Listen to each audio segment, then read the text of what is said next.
اس رات کچھ لوگ ایسے ہوتے ہیں کہ جن کی طرف رب نگاہ رحمت نہیں فرماتا، جن کی دعاؤں کو رب قبول نہیں فرماتا۔ پہلا شخص جو اس رات رحمت الہی سے محروم ہوتا ہے وہ مشرک ہے، شرک کرنے والا ہے۔ اور دوسرا شخص جو اس رات رحمت الہی سے محروم ہوتا ہے وہ شخص ہے کہ جس کے سینے میں کسی مسلمان بھائی کا بغض ہو، جس کے دل میں کینہ ہو، حسد ہو۔ اور رسول اللہ صلی اللہ علیہ وسلم نے فرمایا حسد سے بچو، بے شک یہ نیکیوں کو اس طرح کھا جاتا ہے جس طرح آگ سوکھی لکڑیوں کو کھا جاتی ہے۔ حسد کرنے والا در حقیقت وہ تو رب کی تقسیم پر اعتراض کر رہا ہوتا ہے، رب کی عطا پر ناراضگی کا اظہار کر رہا ہوتا ہے۔ ارے ہمیں تو خوش ہونا چاہیے کہ یا باری تعالیٰ جس طرح تو نے میرے مسلمان بھائی کو دنیا میں مقام و مرتبہ اور عزت کا تاج عطا فرمایا ہے، کل قیامت کے دن بھی میرے بھائی کو اس سے بڑھ کر تاج عطا فرمانا، عزتوں سے نوازنا۔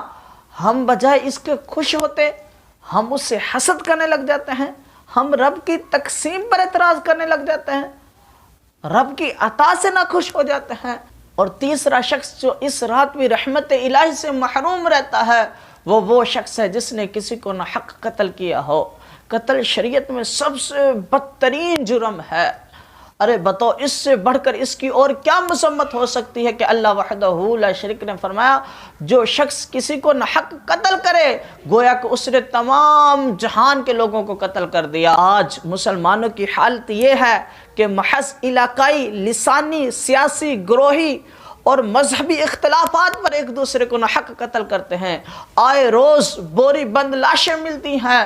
ارے سوچو جب یہ اعمال امت کے رسول اللہ صلی اللہ علیہ وسلم کی بارگاہ میں پیش کیے جاتے ہوں گے تو ان کو روضہ انور کے اندر کتنی تکلیف ہوتی ہوگی کہ مکے کے کافر تو زندگی کے اندر رسول اللہ صلی اللہ علیہ وسلم کو تکلیف پہنچاتے تھے، اور آج کا امتی رسول اللہ صلی اللہ علیہ وسلم کے وصال کے بعد بھی انہیں روضہ انور کے اندر تکلیف پہنچاتا ہے۔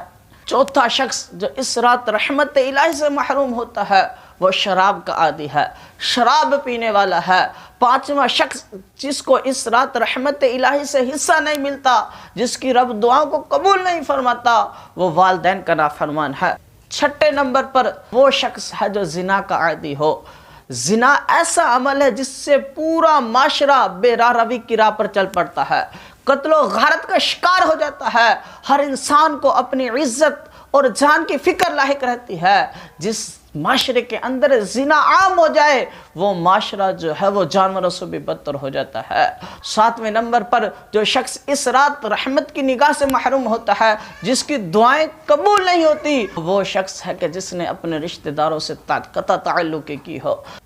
یہ وہ شخص ہیں کہ جس رات رب کی رحمت چھم چھم برس رہی ہوتی ہے، ہر کسی کو رب کی رحمت پہنچ رہی ہوتی ہے، جو بھی استغفار طلب کرنے والا ہوتا ہے رب اس کی بخشش فرما دیتا ہے۔ لیکن یہ وہ لوگ ہیں کہ جن کی بخشش نہیں ہوتی، جن کی استغفار کو رب تعالیٰ قبول نہیں فرماتا۔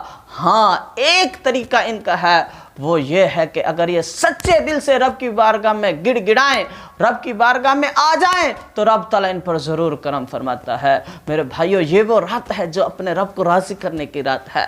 اس رات رب کو گڑ گڑا کر منانے کی رات ہے، رب کی عبادت کرنے کی رات ہے، رب کو راضی کرنے کی رات ہے، اپنے سابقہ گناہوں کو معافی مانگنے کی رات ہے۔ اگر اس رات بندہ سچے دل سے توبہ کر لے تو رب تعالیٰ اس پر ضرور کرم فرماتا ہے۔